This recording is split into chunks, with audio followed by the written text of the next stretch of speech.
ಎಲ್ರಿಗೂ ನಮಸ್ಕಾರ. ನಮ್ಮ ಅಡುಗೆ ಚಾನೆಲ್ಗೆ ಸ್ವಾಗತ.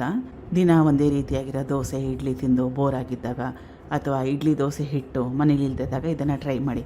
ಕೇವಲ 5 ನಿಮಿಷದಲ್ಲಿ ಮಾಡ್ಕೋಬೋದು. ರುಚಿಕರ, ಆರೋಗ್ಯಕರವಾಗಿ ಕೂಡ ಇರುತ್ತೆ, ಮಕ್ಕಳಿಗೆ ಕೂಡ ಇಷ್ಟ ಆಗುತ್ತೆ.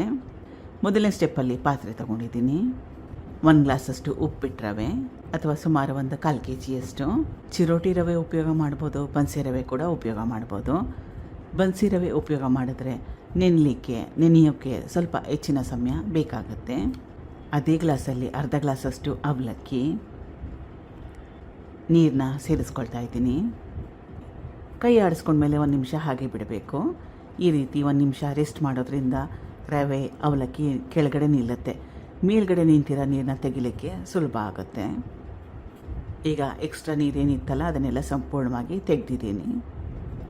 ಅರ್ಧದಿಂದ 3/4 ಗ್ಲಾಸಷ್ಟು ಹುಳಿ ಮೊಸರು, ಹುಳಿ ಬಂದಿಲ್ಲ ಅಂದ್ರೂ ಪರವಾಗಿಲ್ಲ, ಕಲಿಸ್ಕೋಬೇಕು. ಇದನ್ನು ಸುಮಾರು ಒಂದು 5 ನಿಮಿಷ ರೆಸ್ಟ್ ಮಾಡೋಕ್ಕೆ ಬಿಡಬೇಕು. ಅವಲಕ್ಕಿ ಕೂಡ ಮೆತ್ತಗಾಗಬೇಕು. ಅದಕ್ಕೋಸ್ಕರ 5 ನಿಮಿಷ ಆದಮೇಲೆ ಗಟ್ಟಿ ಬಂದಿದೆ. ರುಬ್ಕೊಳ್ತಾ ಇದ್ದೀನಿ. ರುಚಿಗೆ ತಕ್ಕಷ್ಟು ಉಪ್ಪು. ಕನ್ಸಿಸ್ಟೆನ್ಸಿ ಸ್ವಲ್ಪ ಗಟ್ಟಿ ಇದೆ, ಅದಕ್ಕೋಸ್ಕರವಾಗಿ ಒಂದು ಅರ್ಧ ಗ್ಲಾಸಷ್ಟು ಅಥವಾ ಅರ್ಧ ಬಟ್ಲಷ್ಟು ನೀರು. ನುಣ್ಣಗೆ ರುಬ್ಕೋಬೇಕು. ರುಬ್ಬಿದ್ದಾಗಿದೆ ಬೇರೆ ಪಾತ್ರೆಗೆ ಸೇರಿಸ್ಕೊಳ್ತಾ ಇದ್ದೀನಿ. ಹದ ತೀರನೇ ಜಾಸ್ತಿ ಗಟ್ಟಿಯಾಗಿ ಕಲಿಸ್ಕೊಳ್ಳೋ ಅವಶ್ಯಕತೆ ಏನಿಲ್ಲ. ತೆಳುವಾಗೂ ಇರಬಾರ್ದು, ಗಟ್ಟಿಯಾಗೂ ಇರಬಾರ್ದು. ತೋರಿಸ್ತಾ ಇರೋದು ಪರ್ಫೆಕ್ಟಾಗಿರೋ ಕನ್ಸಿಸ್ಟೆನ್ಸಿ. ಇದು ಸಣ್ಣ ಕಟ್ ಮಾಡಿ ಇಟ್ಕೊಂಡಿರೋ ಈರುಳ್ಳಿ, ಟೊಮೆಟೊ, ಹಸಿರು ಮೆಣಸಿನಕಾಯಿ, ಕೊತ್ತಂಬರಿ ಸೊಪ್ಪು.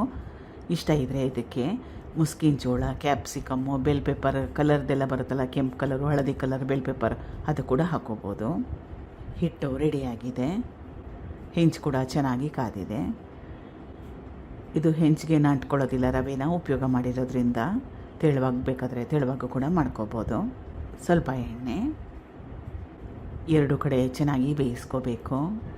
ಇದಾಗಿದೆ. ಇವಾಗ ಅವಸರಪಟ್ಟು ಬೇಗನೆ ತಿರುವಾಕೊಳ್ಳೋಕೆ ಹೋಗಬೇಡಿ, ಕಿತ್ತೋಗೋ ಚಾನ್ಸಸ್ ಇರುತ್ತೆ.